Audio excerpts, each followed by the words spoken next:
As we roll along and continue with the Friday edition of the Steve Malzberg Show, we welcome in our friend, the one and only former Congressman Pete Hoekstra, former chair of the House Intelligence Committee. Hello, sir.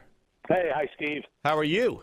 I'm doing just great, thank you. Good. Well, the president had a press conference today, and going into that press conference, according to a Fox News poll that's out today, his approval rating, or not approval rating, but if you like him or don't like him, 46% have a favorable opinion, 52 had unfavorable, and guess who had a better? 50% had a favorable opinion of George W. Bush, and 47% unfavorable, and Clinton beat them both. But of the three, Barack Obama down at the bottom of that pile.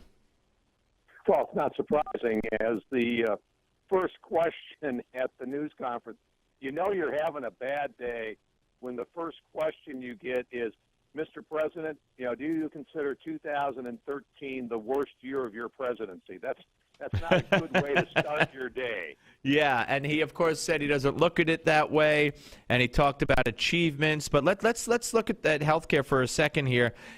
He bragged that millions of Americans are now poised to be covered by quality, affordable health insurance. But, of course, he had to change the law, amend the law unilaterally again because of the people who lost their plans.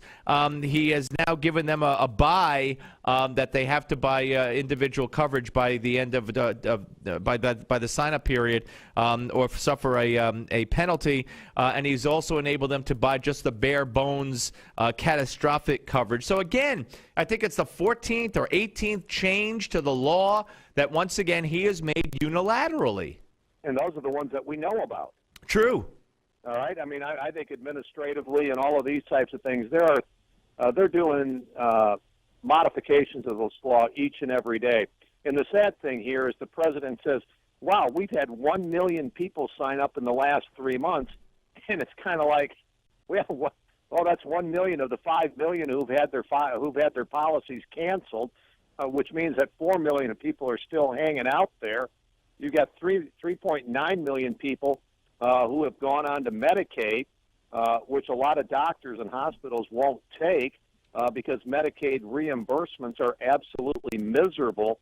And the president today didn't talk about the success of as he now calls it, the ACA. He doesn't call it Obamacare. Well, it's funny. Michelle yesterday did call it Obama, or 2 days ago at the White House speaking to moms, she did call it Obamacare. But go ahead.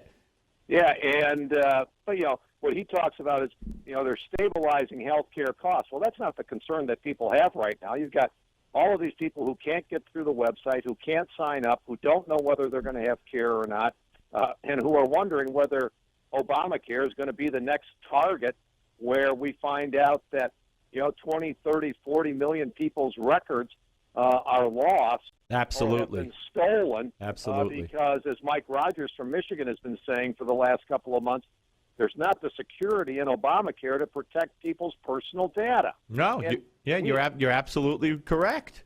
And we haven't even gotten to the point yet where someone walks into a doctor's office. Will they have the documentation? Will the doctor get paid? Will the doctor take the patient? This thing is poised to fail and fail miserably. I thought the president was on the defensive most of this press conference.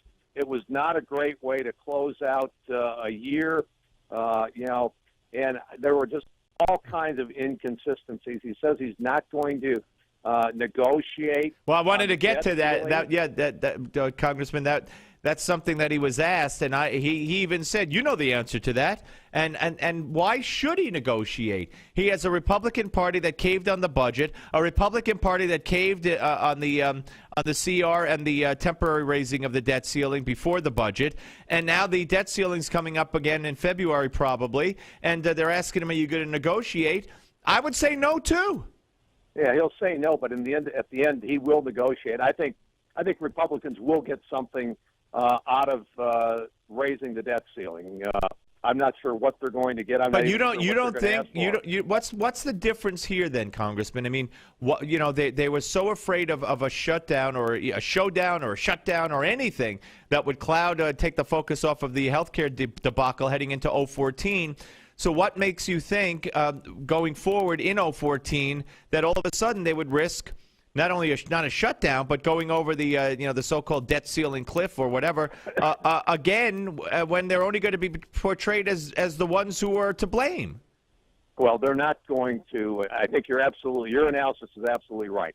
They are not going to put themselves in a predicament where they're going to be blamed for a shutdown. But I also think at this point in time, the Democrat senators that are up for election are not going to put themselves in a position where Washington is going to look totally ineffective. So the Republicans will have some, but very, very little leverage. They will get something. But hey, am I expecting that?